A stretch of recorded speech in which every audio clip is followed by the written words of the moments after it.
Human Health and Diseases Part 2. In this video, you will be learning more about immunity and about immune system.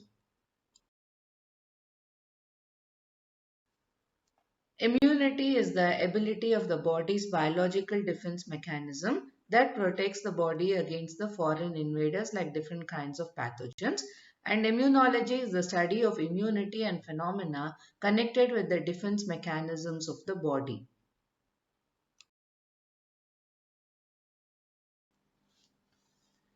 Innate immunity consists of four types of barriers, namely physical, physiological, cellular, and cytokine. Physical barriers obstruct the entry of pathogens into the body. It consists of skin and mucous membranes. The skin provides physical barrier to the entry of pathogens. The tough outer layer of the dead cells contain keratin and very little water, which microorganisms need for growth. Microorganisms rarely penetrate the healthy skin. Mucus is a sticky secretion produced by goblet cells that line the respiratory passage or the air passages. Microorganisms and undesirable particles get caught up in the mucus and are carried by the beating cilia towards the glottis and thence to the throat where they are swallowed. Coughing and sneezing help to expel foreign bodies from the breathing tract. Physiological barriers. Factors like body temperature, pH, and diverse body secretions check growth of many pathogenic microorganisms. For example, fever response inhibits the growth of numerous pathogens. The acid in the stomach kills many bacteria that come in contact with from the food and from the breathing tract. Lysozyme present in the secretions such as tears catalyzes the hydrolysis of molecules in the cell walls of bacteria, and interferon induces antiviral state in non-infected cells. Cellular barriers. Phagocytosis is a single significant mechanism of innate immunity. It responds to pathogenic infections, as a result of which the total count of leukocytes increases sharply. Phagocytosis is carried out by white cells called phagocytes. Particular types of leukocytes of a body like polymorphonuclear leukocytes and monocytes and natural killers in the blood cells as well as macrophages in the tissue can phagocytize and destroy the microbes. Virus infected cells secrete proteins called interferon which protect non-infected cells from further viral infection, and this is called the cytokine barrier. Specific defense mechanism requires several days to be activated following the breach of non-specific defense mechanism. Specific immunity employs two major groups of cells, lymphocytes and antigen-presenting cells. Now let us look into these briefly. Lymphocytes are of two types, B lymphocytes or beta cells and T lymphocytes or T cells.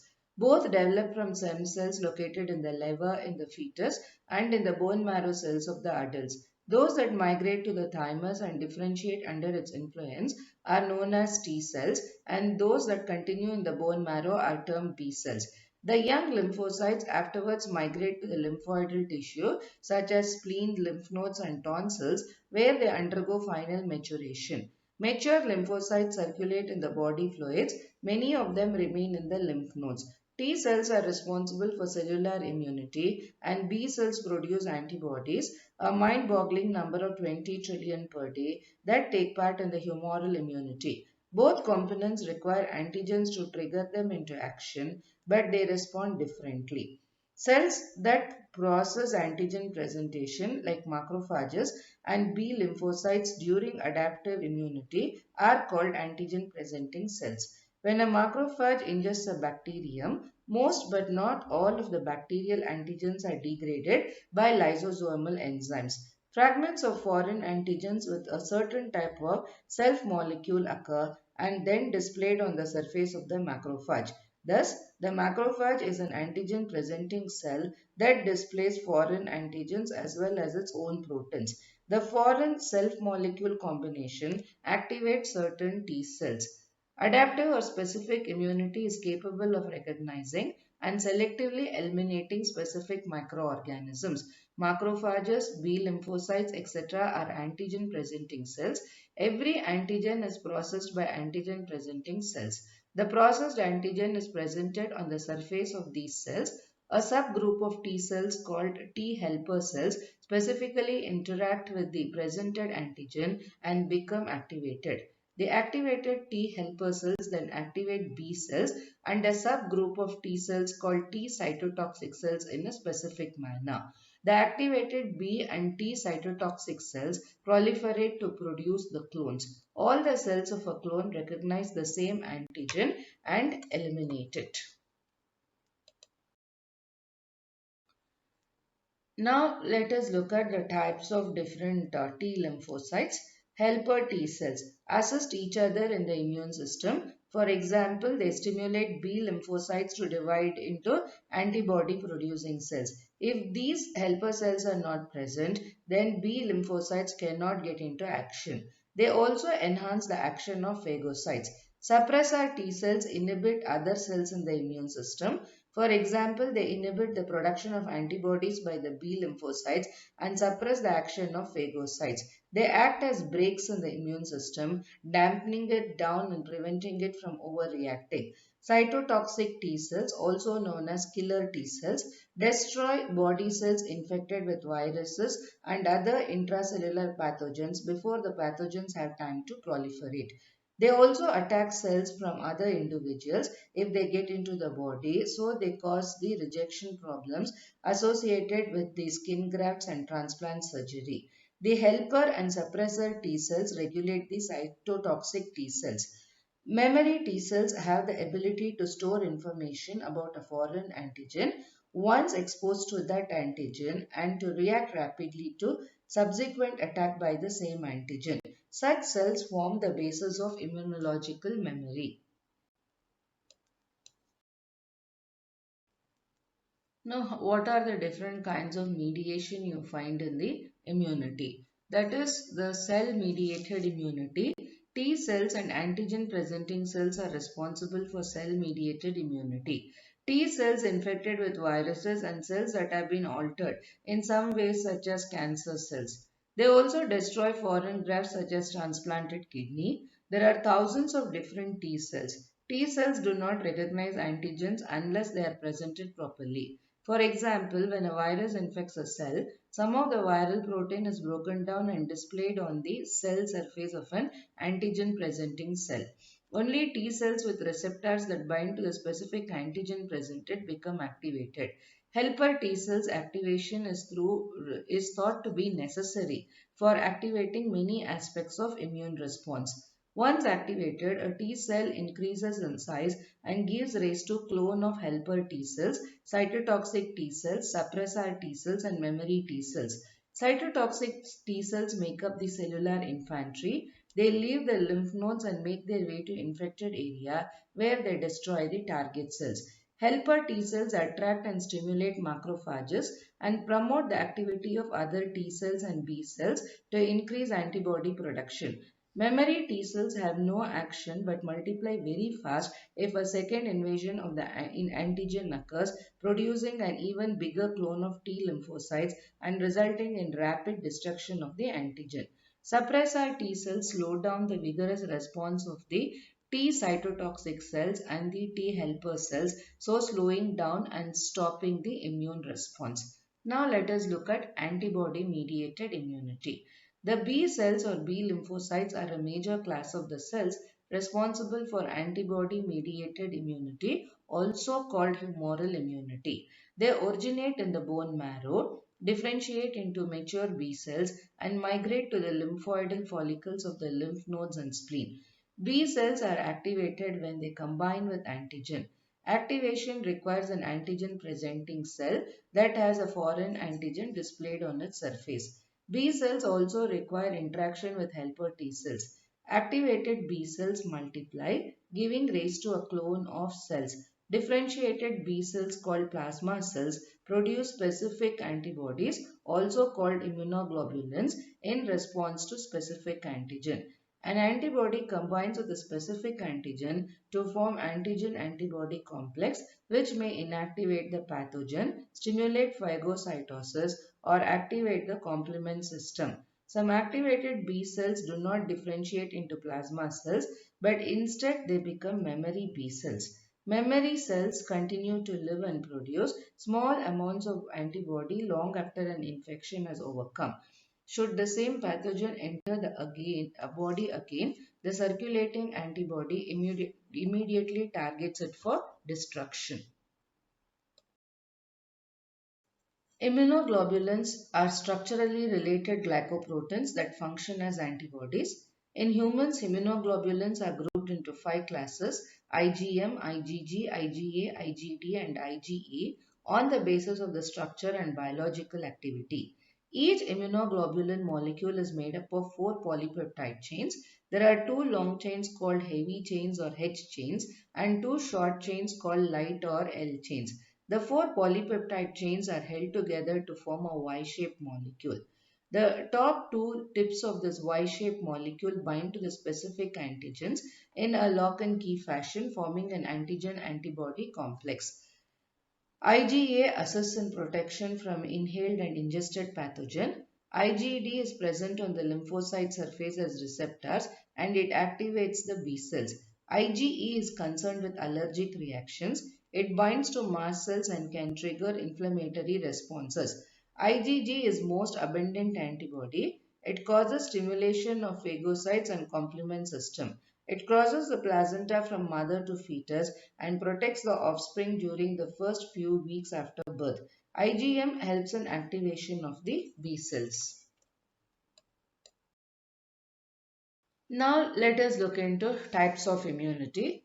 Active immunity is acquired by catching and surviving an infectious disease or by vaccination with a weakened form of the disease, which makes the body form antibodies.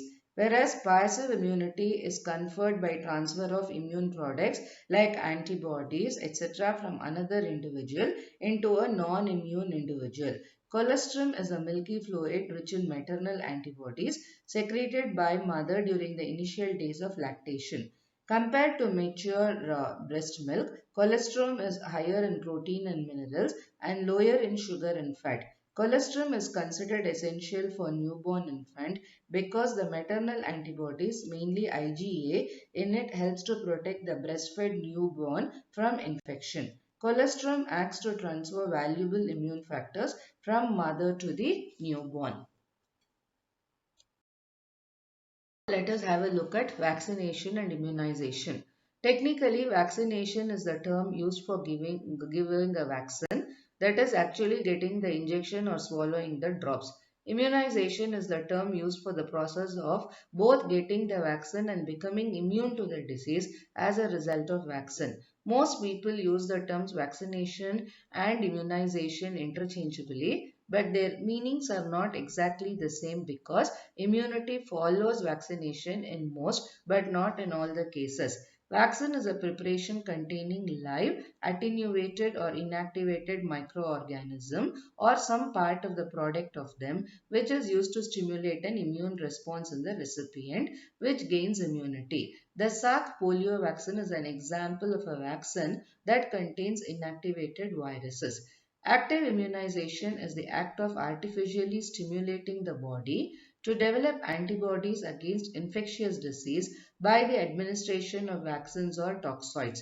Therefore, by exposing an individual to an immunogen in a controlled way, their body will then be able to protect itself from infection later on in their life. Passive immunization is the administration of preformed antibodies to confer immunity to a specific pathogen or toxin. It is sometimes the case that an infectious organism or poisonous substance can have such a rapid deleterious effect that the victim does not have time to develop an immune response spontaneously. At such times, passive immunization with preformed antibodies can provide life-saving assistance in combating the pathogen or poison. For instance, in case of snake bites, the injection that is given to the patients contain preformed antibodies against the snake venom. And this type of immunization is called passive immunization. So, allergies. An inappropriate and excessive immune response to certain antigens present in the environment is called an allergy. The substances to which such an immune response is produced are called allergens. The antibodies produced to these are of IgE type. Common examples of allergens are mites and dust, pollens, animal dander, etc. Symptoms of allergic reactions include sneezing, watery eyes, running nose, and difficulty in breathing. Allergy is due to the release of chemicals like histamine and serotonin from the mast cells. Anaphylactic shock is a severe degree of anaphylaxis that may result in a sudden attack of wheezing, falling blood pressure, and could be fatal.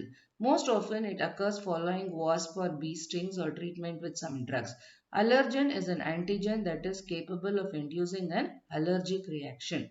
Antibodies to allergens combine with the receptors and the body's mast cells. Every person is not allergic to all allergens, nor does the first exposure to an allergen causes allergy. It can helps to form the antibodies. However, on second exposure, the allergens combine with antibody-bound mast cells. This complexing causes the cells to burst and release histamines, which are responsible for inflammatory responses. Autoimmunity is a reaction to an individual's own tissues, that is, self-antigens, to which tolerance has been lost. Autoimmune disease ensues when the immune system attacks the target cells of the autoimmune reaction. Diseases considered to be of autoimmune origin include myasthenia gravis, multiple sclerosis, etc. Hashimoto's thyroiditis, systemic lupus erythematosus, and rheumatoid arthritis are some autoimmune diseases. Hashimoto's thyroiditis is a type of autoimmune thyroid disease in which the immune system attacks and destroys the thyroid gland. The thyroid helps set the rate of metabolism, which is the rate at which body uses energy. Hashimoto's thyroiditis stops the gland from making enough thyroid hormones for the body to work the way it should. Systemic lupus erythematosus is a chronic inflammatory condition caused by an autoimmune disease. Lupus can cause disease of the skin, heart, lungs, kidneys, joints, and nervous system. When only the skin is involved, the condition is called discoid lupus. When internal organs are involved, the condition is called systemic lupus erythematosus. Rheumatoid arthritis is an autoimmune disease that causes chronic inflammation of the joints.